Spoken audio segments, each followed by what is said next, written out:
Okay, and another question today. This one from BD951. Thanks for the videos. Can you speak about working with physical pain? How important is it not to move during meditation? Do you recommend any type of stretching or yoga? Thanks. Okay, working with physical pain. Well, short and sweet, I think there are recognized to be two types of pain.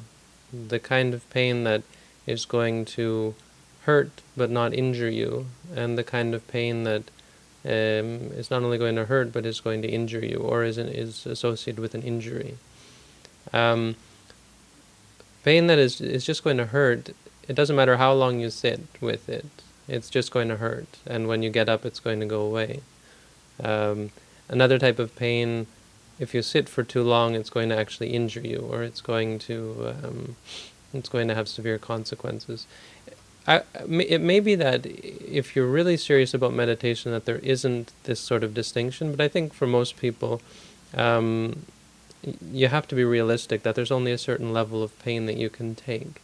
If you can take it, and if you know that it's just pain, like for most of us, sitting cross-legged leads to some pain in the legs, or pain in the back, or in the shoulders, or so on. All of that kind of pain is going to go away. It's not going to lead to your injury, unless you have, say, a bad back, and it's just so excruciatingly painful that to sit there is just going to whatever cause you to pass out. I'm not even sure about that. There are other pains where people have injuries, where they've been in an accident or had a sports injury or something, and would think it's not advisable for them to try to work through the pain. For most natural pains that occur in meditation, in the shoulders, in the back, in the legs, they're almost entirely stress related, and so there's something that we do have to work through in meditation. Obviously, the technique is very simple, and it's just to see the pain for what it is. Where the way we overcome pain is to overcome the disliking of it, is to learn to see it in a different way, that it's just pain. To be able to accept that part of reality when it really is painful, to be able to accept it, and to not live our lives running away from the pain, running away from things that we don't like. When we run away from things, we create states of, create a habit of aversion, where every time the pain comes up, it becomes more and more of a problem, and we become more and more adverse to it, and less able to take even the smallest amount of pain. So we're trying to go in the other way, in the other direction, and be able to accept more and more of reality, even the more uncomfortable parts. And in this sense, this sort of pain is very much associated with things like hunger or heat, cold, which are all things that we can put up with, but we don't want to. Loud noises, when people are saying bad things, or saying, speaking loudly. We're trying to meditate and they're making loud noise in the background. None of these things are going to hurt us. It's not, you wouldn't sit there through the loud noise and somehow be harmed by it in any way, but you get more and more frustrated.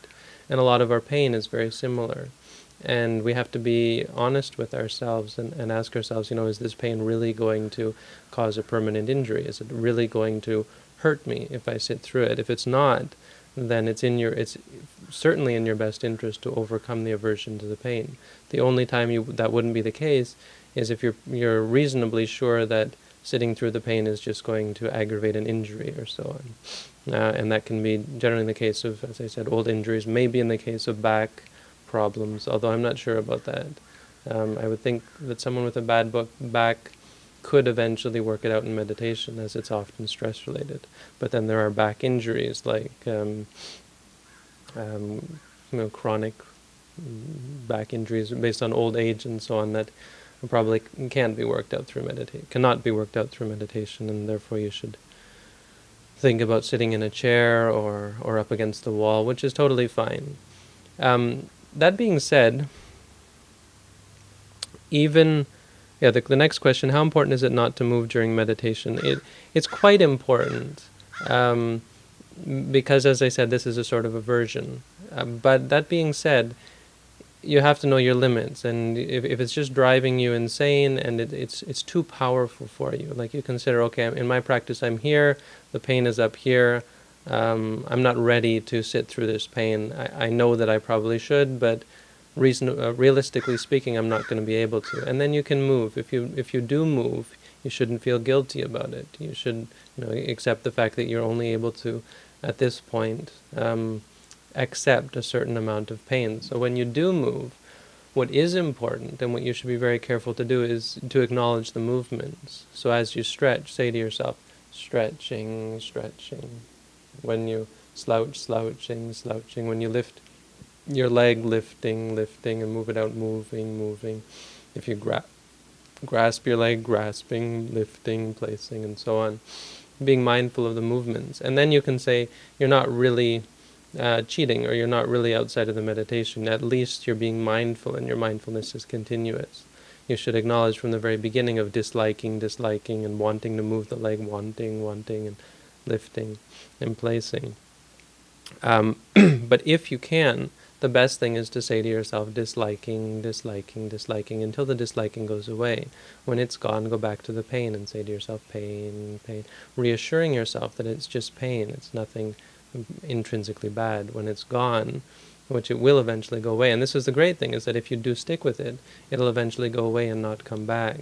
Because you're losing this stress, you're giving up, you're letting go, and your body becomes less stressful. Your shoulders, your back, your legs, they become more relaxed, and as a result, these stress pains don't come back. Finally, do you recommend any type of stretching or yoga? No, I don't, because I think these are a means of escaping, a means of finding a state of being that is pleasurable, that is peaceful, that is free from this sort of thing. And it's a compartmentalizing of reality. It's saying, okay, when this comes, I have to find a way to get away from it. I have to not allow this state of reality to arise. So stretching is an artificial, it's a construct, it's an artificial bodily state. It's trying to create a state of body that is healthy, that is perfect, and so on. And I think we would all have to agree that this body is not perfect, and there's no way to create that state. Because it's an artificially constructed state, it's not sustainable, and it's not natural. Natural is to let the body be as it is. It's a difference of opinion, and I'm sure yoga teachers would say something completely different, and power to them. We all have different ideas, but I've seen clearly that I don't need yoga to be flexible, to have a calm bodily state, free from these stresses and free from the pains. It's the same as a massage. People who give massages, they say, yeah, it's necessary to have a massage every week or so on. And I've never had a massage in my life, and I used to have lots of stress problems, the shoulders and the back and the legs. When I first started meditating, it was torture.